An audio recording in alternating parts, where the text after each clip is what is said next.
dia akan bicara. Mm-mm. Membiarkan anak bermain dengan anak yang lain juga perlu, karena dari situ dia dapat kosakata baru.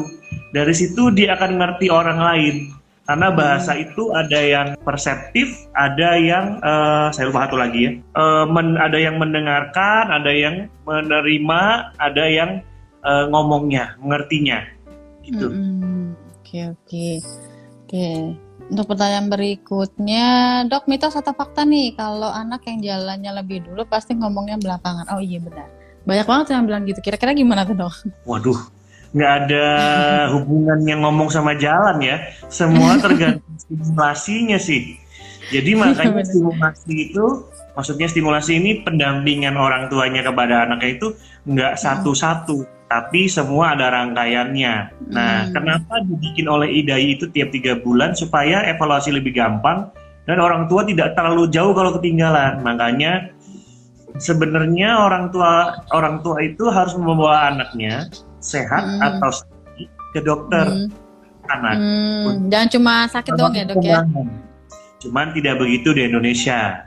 Nah, jadi kita harus pinter-pinter, stimulasi dan lain-lain. Makanya IDAI punya Primaku. Biar orang tuanya nggak sering balik, ada nih aplikasinya, pakai dong. I see. Nah, tadi ada yang nanya di bawah. Jadi sebenarnya itu mitos ya, Dok ya? Iya, nggak ada hubungannya jalan sama bicara ya. Oke nih, maaf Dok, apakah aplikasi Primaku, buku KIA, dan di Asian Parent itu cocok juga untuk anak kebutuhan khusus? Ya, jadi kalau anak berkebutuhan khusus, tentu kita lihat dulu kebutuhan khususnya apa. Karena cara menilainya pun berbeda. Cara menilai, jadi untuk sementara karena saya nggak tahu ya kebutuhan khususnya apa ya. Tentu kita nggak bisa, tentu saya akan jawab tidak semuanya. Patokan Primaku itu pada perkembangan anak normal. Tapi ingat ya Bu, jadi harus pasti dulu kebutuhan khususnya apa. Misalnya dia sakit alergi, ya nggak juga. Atau dia Down syndrome. Nah kalau Down syndrome beda dong kebutuhannya. Cara menilainya pun berbeda. Anaknya autis, ya jelas beda. Anaknya ADHD, jelas beda. Tapi semua harus tegak dulu, nggak bisa disamakan. Ya, ngomong-ngomong autis dan berkebutuhan khusus itu, apakah speech delay itu bisa dikatakan mereka itu autis juga gitu? Atau itu dua hal yang berbeda? Bilangnya gini, jadi speech delay atau keterlambatan bicara itu penyebabnya banyak. Salah satunya gangguan pendengaran. Nomor 2-nya gangguan pada otak, misalnya retardasi mental, ya, gangguan bahasa spesifik, reseptif ataupun ekspresif, ya. Kemudian autis, kemudian gangguan pada mulutnya, organ mulutnya, gangguan pada lingkungannya, psikologinya. Nah, jadi autis itu penyebabnya terjadi speech delay. Karena anak autis punya kelemahan dalam sosial emosional, timbal balik. Jadi mereka nggak bisa diajak ngomong, ngomong. Kemudian mereka punya pengulangan tingkah laku. Terus mereka punya ketertarikan objek yang berbeda pada kita. Kemudian emosinya dangkal dan obsesif. Dia akan pegang sesuatu hal seperti itu terus. Kemudian dia punya respon yang berlebihan terhadap hal-hal yang sebenarnya wajar-wajar aja. Misalnya terhadap nyeri, terhadap suara, terhadap sinar. Responnya kadang-kadang berlebihan. Dan dia nggak punya kontak menatap orang lain kalau bicara. Sedangkan itu bagian dari berbicara. Jadi kalau anak autis, karena sosial emosionalnya dan hubungannya dengan orang lain tidak baik, maka dia akan tertinggal bicaranya. Karena sekali lagi, kalau mau bicara, kita harus banyak dengar dan kontak dengan orang lain. Oke. Kalau tidak bisa, tentu dia akan tertinggal ya gitu. Jadi susah untuk mengertinya. Untuk pertanyaan berikutnya, mau tanya Dok, anak saya umurnya 5 tahun, tapi dia tuh kalau bercerita urutan katanya suka kebalik-balik dalam satu kalimat. Itu masuknya speech delay kah, Dok? Kalau saya menyebut itu masalah bicara, bukan speech delay. Masalah bicara. Jadi gangguan artikulasi kayak cadel, gangguan bicara ya. Kemudian kalau ngomong gagap atau kata atau kosakatanya, atau kalau kebalik-balik itu kalau orang luar bilang itu grammar ya. Jadi itu namanya sintaks. Kalau kata-kata itu sematics ya. Kalau bunyi suara hurufnya fonologi namanya. Arti katanya morfologi. Terus penggunaan kata dalam konteks tertentunya masih kurang baik. Itu pragmatik, itu namanya masalah bicara, bukan terlambat, bukan speech delay. Nah itu nanti bisa dibantu dengan stimulasi lagi ya. Nggak bosan-bosan kalau tumbuh kembang itu enak kok, stimulasi, diajak cara ngomong yang benar, nanti akan terbiasa gitu. Jadi bukan speech delay. Kalau itu namanya masalah bicara. Nah, ada juga kan yang bilang gini dok, dilihat dulu nih apakah orang tuanya punya riwayat waktu pada saat kecil itu juga speech delay. Jadi misal usia 3 tahun, 4 tahun baru bisa bicara. Makanya akhirnya si anaknya juga mengalami hal yang sama. Apakah memang keturunan itu salah satu faktornya juga dok? Secara teori tidak ya, karena kan semua tergantung stimulasi ya.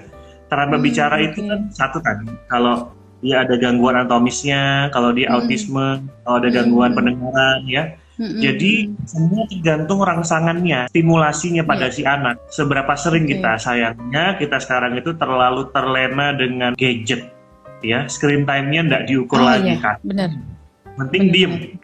Lihat YouTube aja kan juga belajar lagu. Oh enggak gitu. Kalau begitu dia cuman fokus terhadap satu hal, tidak berhubungan dengan orang lain.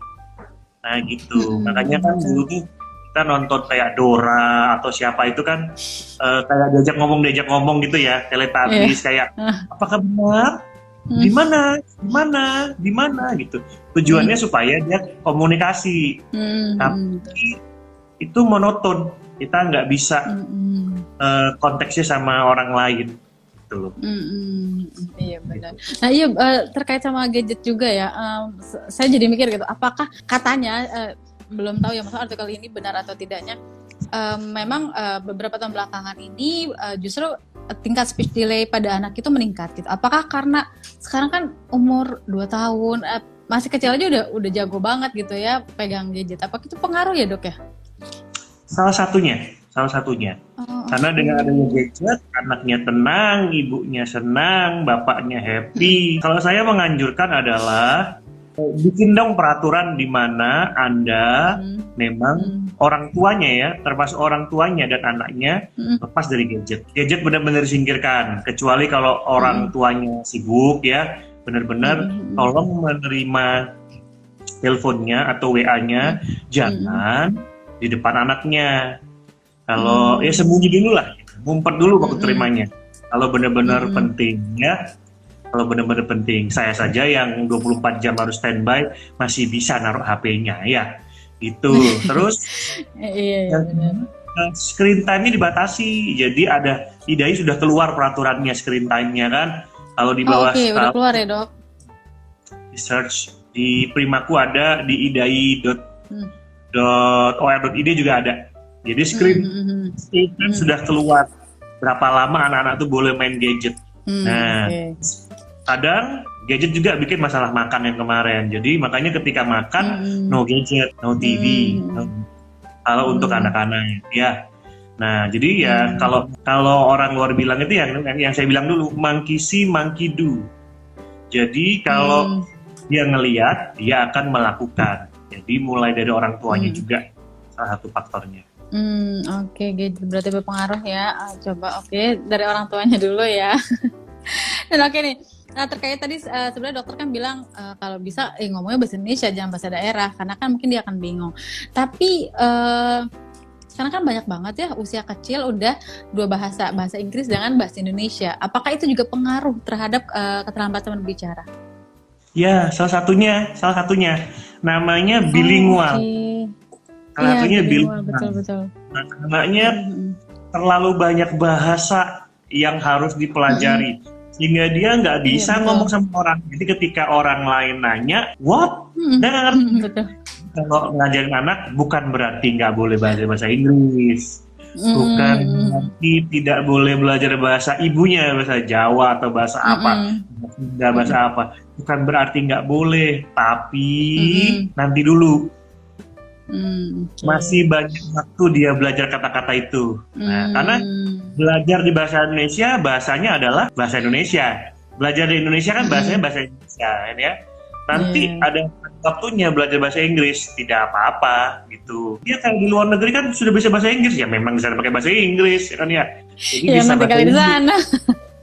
Kalau saya sendiri juga belajar bahasa Inggris juga tidak di bawah 5 tahun ya. Saya waktu TK ya, kira-kira 6 tahun 7 tahun ya, umur segitu baru mulai belajar bahasa Inggris, dan oke aja kok. Jadi perkembangan awalnya saya harap bahasa Indonesia belajarnya supaya jelas. Iya, belum. Nah, ini dia yang jawab nih tadi, kebutuhan khusus. Ketika ada tanya apakah buku KIA-nya itu Primaku sama kayak untuk anak yang berkebutuhan khusus ya. Ini anaknya Agenesis corpus callosum dan strabismus ya, jelas.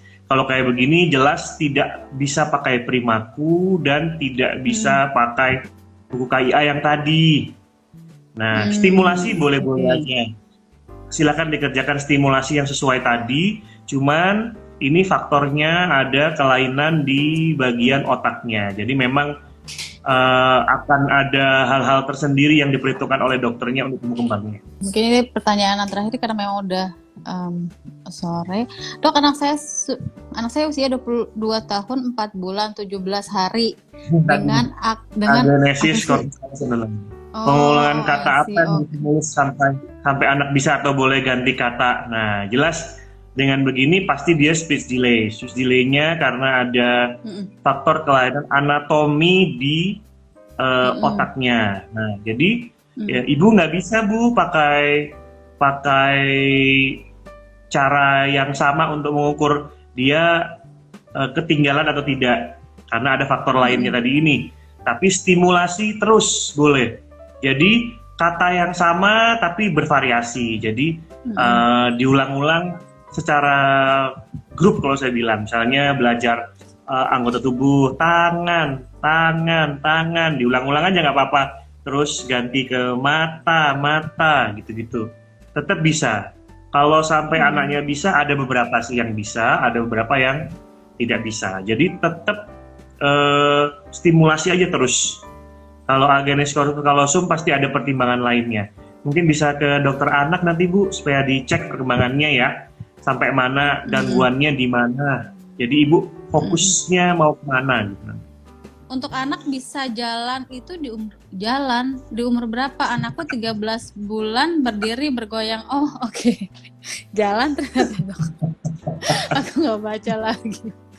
Oh gitu ya. Jadi kalau jalan itu sebenarnya nggak harus di 12 bulan. Jadi 12 bulan itu target kita anaknya bisa berdiri selama 30 detik atau lebih dengan pegangan di kursi atau meja. Oke. Ya, jadi kalau kita yang harus bisa berjalan terus umur 12 bulan tuh anak harus bisa duduk sendiri tanpa bantuan. Jadi kalau 13 bulan berdiri sebentar terus goyang-goyang masih oke.